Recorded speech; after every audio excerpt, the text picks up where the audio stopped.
Hello everyone and welcome, I'm Beastly Eel, and in today's video we're going to be talking about the 2-episode series premiere of Kite-Man Hell Yeah. This is something I never thought I would be talking about, mostly due to the fact that I would never think that Kite-Man would have his own show. However, with the popularity of Harley Quinn being such a great show, and Kite-Man being such the butt of the joke in Harley Quinn, I guess it makes sense to move him to his own show. I had my concerns about it. However, this show gave me exactly what I wanted. So in this, Kite-Man is basically just the same as he was in Harley Quinn. He's a no-name villain who really doesn't do much whatsoever. He's got a new girlfriend, Golden Glider, and the two of them go to this bar where all the low-level grunts, henchmen, go to kind of wind down because they're not invited into the Legion of Doom. So during all this, Kite-Man wants to do something more, and so apparently Lex Luthor finds the anti-life equation, wants to use it to kill Superman. Everyone in the Legion of Doom wants to kill each of their own villains. However, we have the fact of Lex Luthor putting it into a impenetrable vault. They hire a flying villain to protect it, aka Kite-Man. He fails, Superman breaks in, steals the anti-life equation, and takes off.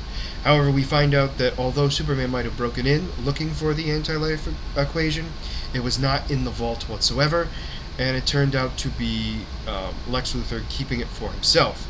To the point where Sinestro figured it out, and when he came in, Lex Luthor kills him and state that he's keeping the secret and he wants the anti-life equation for himself. So he realizes he can't keep it at any location, so he decides to put it at the he decides to put it in the bar where all the low-level grunts and everything go to drink, and he offers the bar owner $2 million.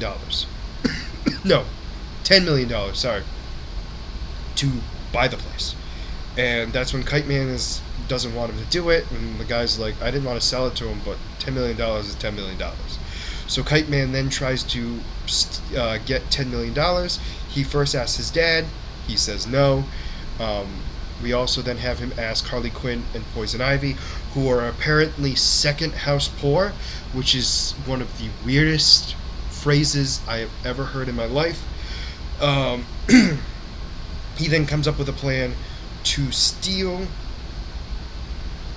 the money from his father. So he gathers everyone that's in the bar, including Bane, to all go down to steal money from his dad.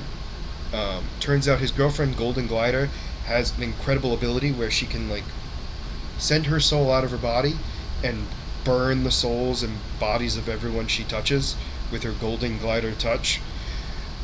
Yeah, so I want to give you this money because you've done more than I ever expected of you.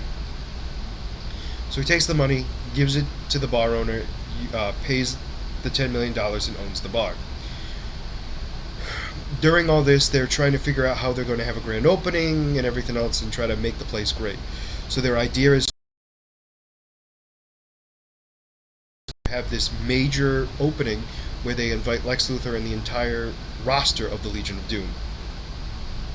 Girl Malice, who I'll talk about at the end of the end of this video. She is this gothic looking girl who's obviously a rich girl who doesn't really want to work. And she's got this cat called, oh my gosh, Cheshire. And the cat is super cute and everything else. So they have the cat dress up in the name of the bar is Hooligan? Mulligan? Anyway, it doesn't matter. A shirt with on the cat to advertise. So Kite-Man hires her because they think it's a good idea for somebody like her to be a part of the bar to kind of bring in an audience, right? Golden Glider's against it. She wanted to hire Bane. She loses that fight. So they're having this big grand opening, and Lex Luthor was telling everyone he was going to be there, and then he doesn't want the place to be big, mostly due to the fact that he knows the anti-life equation is there. So he decides to have a big bash of the year at the Legion of Doom to really damper down the grand opening of the bar. So Kite Man and Golden Glider go there to be like, what the hell are you doing? They're not even invited in. They see Kite Man's dad, who's trying to hide himself from his son, and realizing that they're going to lose that fight. During all this time, Cheshire Cat is released out into the wild and begins to eat people and grow very large. So the cat is running around, eating people and everything else to the point of growing to a massive size, all while wearing the name of the name of the bar on their shirt. Golden Glider and Kite Man both having to work together to get the Cheshire over to Malice, who literally just had to say, "Hey, kitty, kitty," and the cat turned back to normal. During all this, that's when Golden Glider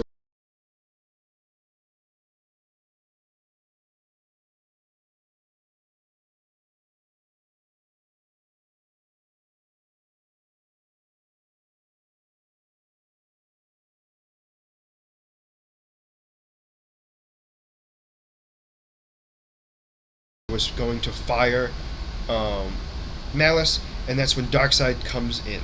So Darkseid comes in, everyone, including myself, is assuming because he can tell that the anti-life equation is at the bar.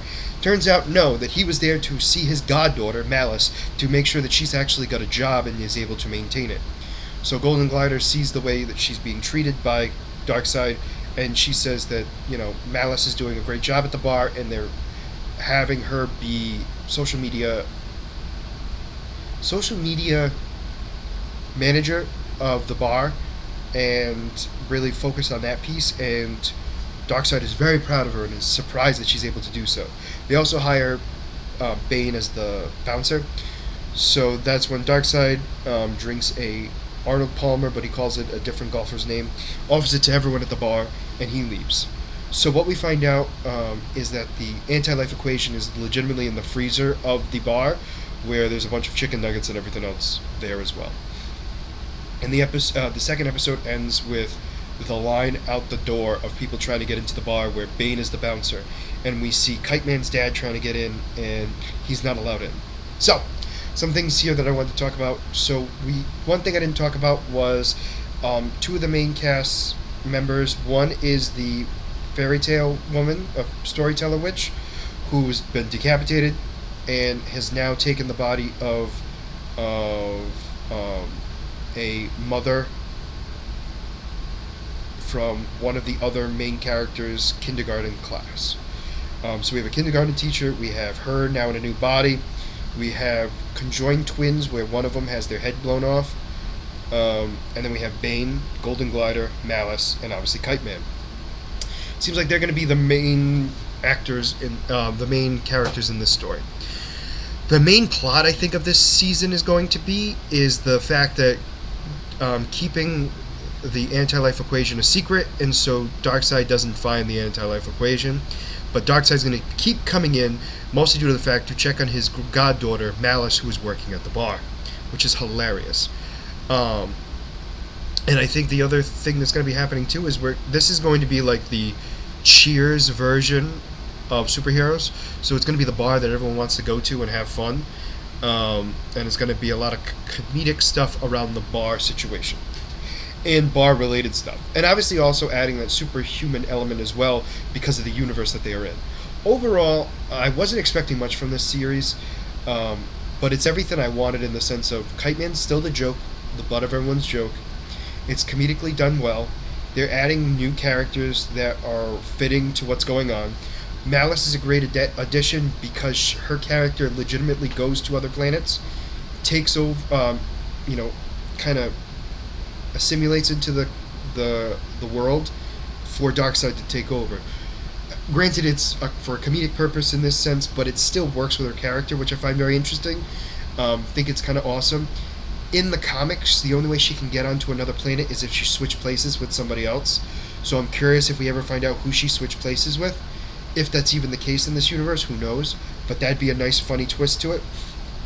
Overall, I'm very excited to see where this series goes. New episodes will be coming out every Thursday.